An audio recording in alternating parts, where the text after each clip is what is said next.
back with Gerald Celente on Money Radio 1510. Gerald Celente, the editor and publisher of The Trends Journal.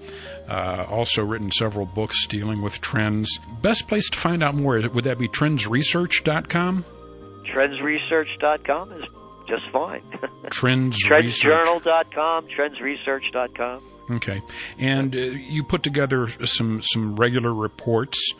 Also, just do a search for Gerald Celente. You'll find a lot of interviews. He's on various media. When it comes to trying to figure out what the trend is, what new ideas we need to pay attention to, people pay attention to Gerald Celente and the Trends Journal. Do you think that this Occupy Wall Street has sustainable power? Is it going to make a difference? It is making a huge difference. It began with the Tea Party. Again, something we predicted before it happened. 2008, when Bush was president, we said there would be tax protests. He's on TV talking about it, and in the Trends Journal. What's interesting about this Occupy, whether this continues or not, the Second American Revolution's underway.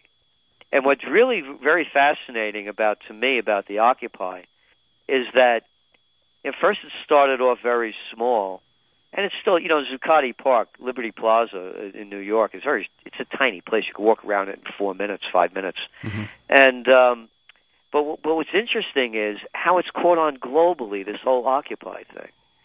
And, whether they had the Tunisian uprisings, the whole Arab Spring in Egypt, Bahrain, and Yemen, and Syria, and what's going on in Greece with the riots and the demonstrations, and in the UK and in Italy, those are all country-specific.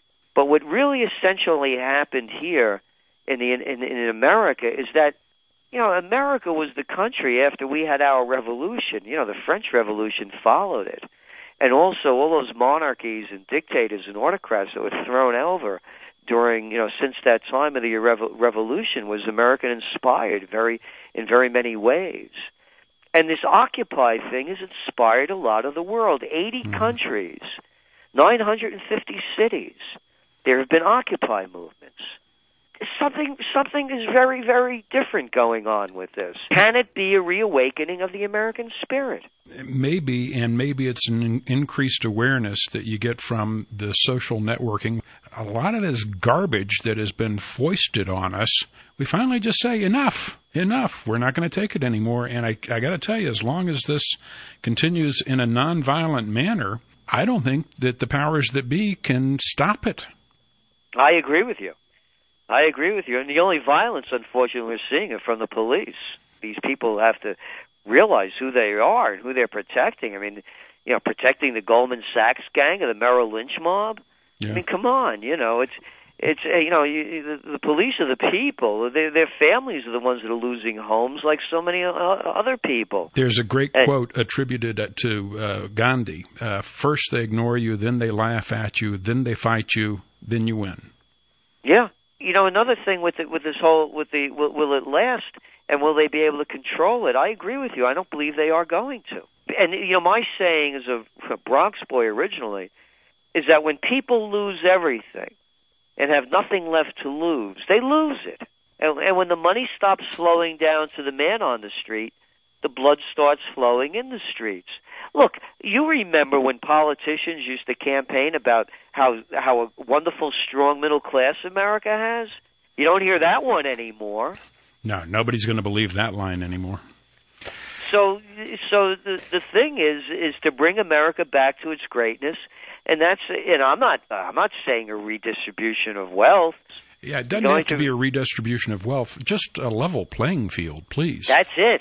And this is another one that really gets me off the edge, is when I hear these politicians out there campaigning for president, every one of them, from Obama to the GOP. We have to deregulate big business so they can create jobs. How about deregulating me?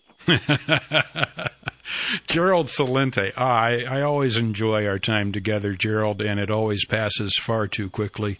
But we'll do it again at some point in the future, and I'll look forward to it. Meanwhile, I try and keep track of what you're writing, and I can do that by going to trendresearch.com or trendsjournal.com, or just kind of keeping my eye open for anything that says Gerald Celente. Always a pleasure, sir. Thank you so much. Thank you.